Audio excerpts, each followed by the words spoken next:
जय श्री राम। आइए आगे सुनते हैं श्रीमद् भागवत महापुराण में।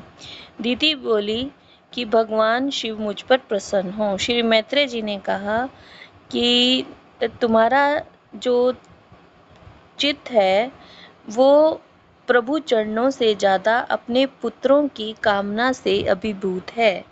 अतः महात्माओं को जब किसी का चरित्र शुद्ध करे उस समय संपूर्ण लोगों की रक्षा करने वाले श्री जगदीश्वर कुपित होकर अवतार लेंगे और इंद्र जैसे पर्वतों का दमन करता है उसी प्रकार उनका वध करेंगे।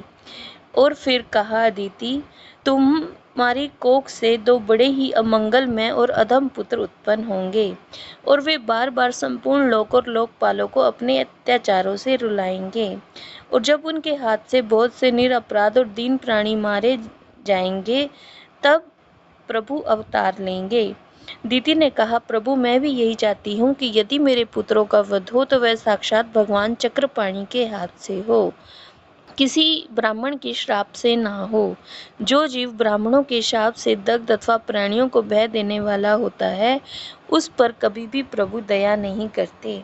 कश्यप जी ने कहा, देवी, क्योंकि तुमने अपने जो आचार व्यवहार हैं उसमें प्रभु का भी स्मरण किया है और तुम भगवान विष्णु, शिव और मेरे प्रति भी बहुत आदर करती हो, इसलिए तुम्हारे एक पुत्र के 4 पुत्रों में से एक ऐसा होगा जिनका सत्पुरुष भी मान करेंगे और जिनके पवित्र यश को भक्तजन भगवान के गुणों के साथ गाएंगे।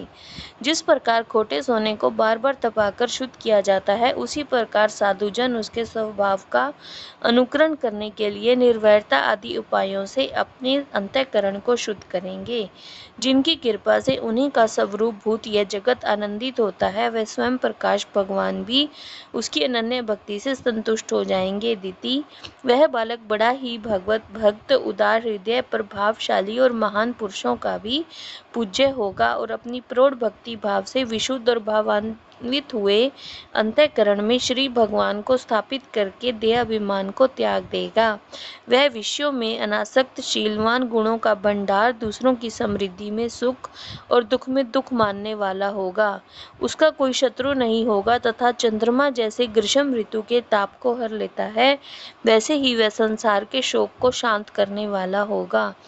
जो इस संसार के बाहर और भीतर सब और विराजमान है, अपने भक्तों के इच्छा अनुसार समय समय पर मंगल विग्रह प्रकट करते हैं और लक्ष्मी रूप, लावण्य मूर्ति, ललना की भी शोभा बढ़ाने वाले हैं, जिनका मुखमंडल झिलमिलाते हुए कुंडलों से सुशोभित है, उन परम पवित्र कमल नयन श्री हरि का तुम्हारे पुत्र को प्रत्यक्ष दर्शन होगा। श्री मैत्रेय जी कहते हैं, विदुर जी, दीति ने जब सुना कि मेरा पुत्र भगवान का भक्त होगा तब उसे बड़ा आनंद हुआ और ये जानकर कि मेरे पुत्र साक्षात श्री हरि के हाथों से मारे जाएंगे उसे और भी अधिक उत्साह हुआ। इति श्रीमद्भागवते महापुराणे परमहंस्या संहिताया तृतीय स्कंधे दीति कश्यप संवादे 14 अध्याये। जय श्री राम।